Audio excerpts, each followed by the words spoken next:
नमस्कार दोस्तों, राधे राधे। कैसे आप सब? आई होप कि आप सब काफी अच्छे होंगे। तो दोस्तों, सबसे पहले आप सबको बहुत बहुत बधाई, क्योंकि आप सबने अपना एग्जाम आज देकर आप सभी आए हैं। और आई होप कि आप सबका जो एग्जाम होगा वो काफी अच्छा गया होगा। कुछ बातें हम लोग जैसे कर लेते हैं कि जो पहली बार एग्जाम दे रहे होंगे इस बार, तो उनके लिए थोड़ा-सा डिफ़िकल्ट हो सकता है प्रीलिम्स, या क्योंकि चीज़ें क्या होती है, आप सब जानते हैं कि जब पहली बार आप जब अटेम्प्ट करते हैं किसी भी एग्ज़ाम को, तो प्रेशर लेवल कुछ अलग ही हो रहता है। और बहुत समय ऐसा होता है कि आते हुए क्वेश्चंस भी जो है वो नहीं कर पाते हैं।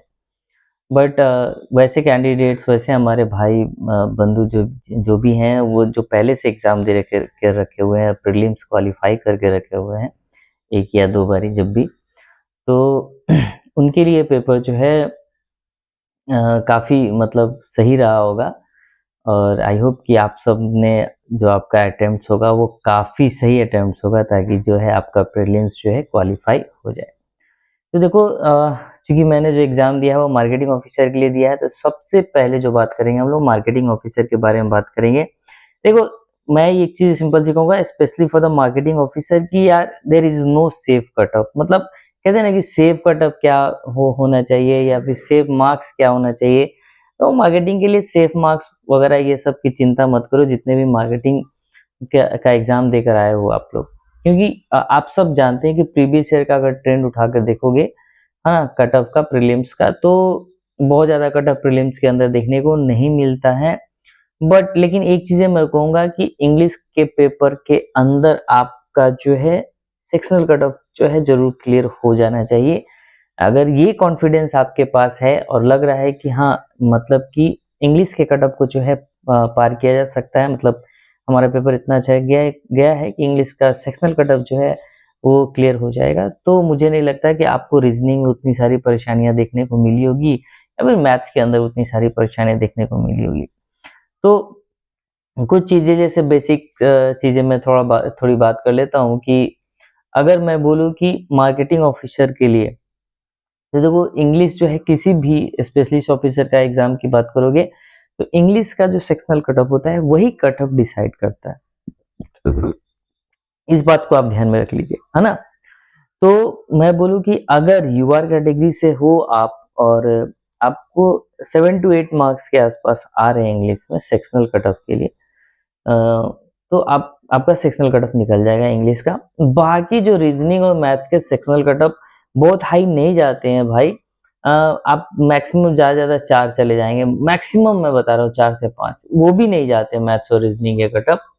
क्योंकि इंग्लिश का कट ऑफ जो होता है, आईबीपीएस का ट्रेंड है कि इंग्लिश के कट ऑफ को हाई कर दिया जाता है, क्योंकि उसमें बच्चों के जो है ना मार्क्स कम आने के चांसेस ज़्यादा हाई रहते हैं, है ना?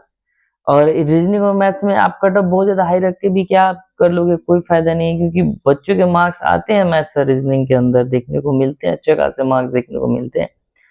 तो ये मैंने जितना ऑब्ज़र्व किया है वो एक ट्रेंड है आईबीपीएस का, जो यूज़ करती है अपने एग्ज़ाम्स के अंदर।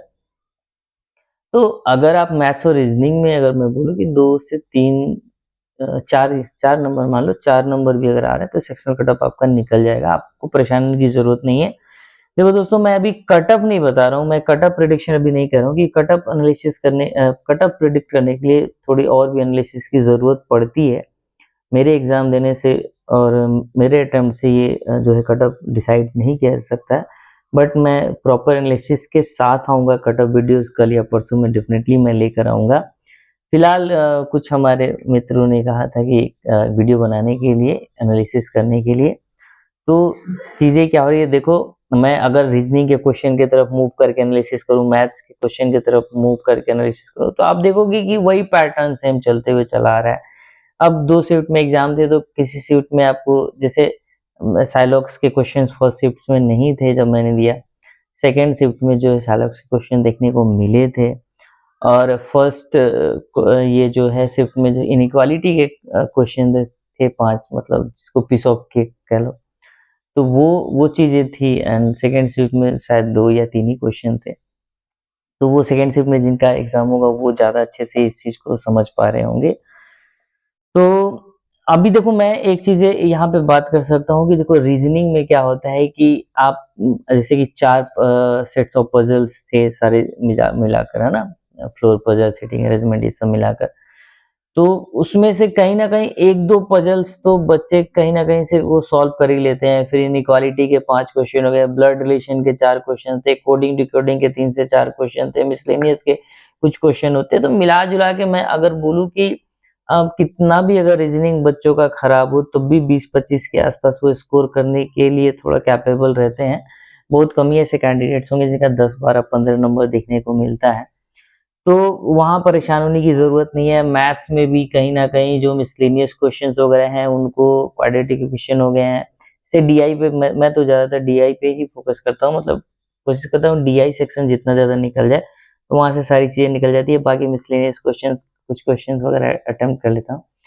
तो आई होप कि आपकी आपकी स्ट्रैटेजी हो सकती है, आपका मिसलेनियस क्वेश्चंस जो हैं वो ज़्यादातर आप अटेम्प्ट कर पा रहे हो, डीआई 1-2 अटेम्प्ट कर पा रहे हो। तो सबकी अपनी-अपनी स्ट्रैटेजी होती है एग्ज़ाम को अटेम्प्ट करने का, क्वेश्चंस को सॉल्व करने का। तो यहाँ पे डेफ़िनेटली मैथ्स के में भी अच्छा, बहुत सारे कैंडिडेट्स का मैथ्स काफ़ी अच्छा होता है, कुछ के बैंकिंग का प्रिपरेशन कर रहे हैं, मैथ रीज़निंग तो डेफ़िनेटली अच्छा ही होता है। लेकिन मार्केटिंग के अंदर थोड़ी-सी समस्या होती है, स्पेशलिस्ट ऑफिसर्स की थोड़ी-सी समस्या होती है कि उनको जॉब भी करना रहता है और जॉब करने के साथ-साथ जो है क्वेश्चंस भी अटेम्प्ट, मतलब एग्ज़ाम भी देने हैं और जॉब का प्रिपरेशन भी करना करना रहता है। और अपना मतलब जो वर्किंग है पीपल हैं, उनका सारा अपना वर्क भी देखना रहता है, तो थोड़ी-सी परेशानी होती है। इसलिए आप जनरली देखोगे कि स्पेशलिस्ट ऑफिसर के जो कट ऑफ होते हैं, वो लोअर साइड में ही देखने को मिलेंगे। इसलिए मार्केटिंग वाले जितने भी आप परेशान ना हो, आपकी जो लोअर कट ऑफ ही रहेंगे, बस आप थोड़ा-सा फोकस करो कि सेक्शनल कट ऑफ आपका निकल रहा है कि नहीं। मैं एक डिटेल एनालिसिस वीडियो लेके आऊँगा, sectional cut off, overall cut off सबके साथ मैं एक मतलब वीडियो लेके आऊँगा, एक एनालिसिस करके। मैंने पोल डाला हुआ है, आप जाओ मेरे चैनल पे जाओ, टेलीग्राम चैनल पे जाओ या मेरे यूट्यूब चैनल पे जाके चैनल विज़िट करो, वहाँ पे वोट करो आप, और वोट करोगे तो मुझे एक आइडिया लग जाएगा कि अटेम्प्ट्स क्या हो रहे हैं, तो उसके हिसाब से जो है कट ऑफ भी मैं मतलब अच्छे से प्रिडिक्ट कर पाऊँगा, मतलब अच्छे से एनालिसिस करके प्रिडिक्ट कर पाऊँगा। एक मैं सिर्फ़ आईटी ऑफ़िसर के लिए बोलूँगा कि आपके जो मतलब कट ऑफ है, थोड़े मतलब बाकी सारे comparison to the other specialist officer जो भी हैं, उनसे थोड़ा हाई कट ऑफ आपको देखने को मिल सकता है, जैसे पिछले ईयर्स या उसके पिछले भी देखने को मिला था। पिछले ईयर तो थोड़ा काफ़ी कम कट ऑफ देखने को मिला था आईटी का भी प्रीलिम्स के अंदर, तो ये भी पॉसिबिलिटीज़ है। नंबर ऑफ वैकेंसीज़ के अकॉर्डिंग भी चीज़ें जो होती है, कहीं न कहीं ये थोड़ा-सा अ, मतलब असर पड़ता है। और बाकी अटेम्प्ट्स तो है ही, मेजर क्राइटेरिया जो है क्वेश्चन और अटेम्प्ट्स होते हैं, कैंडिडेट्स के क्या अटेम्प्ट्स रहे हैं।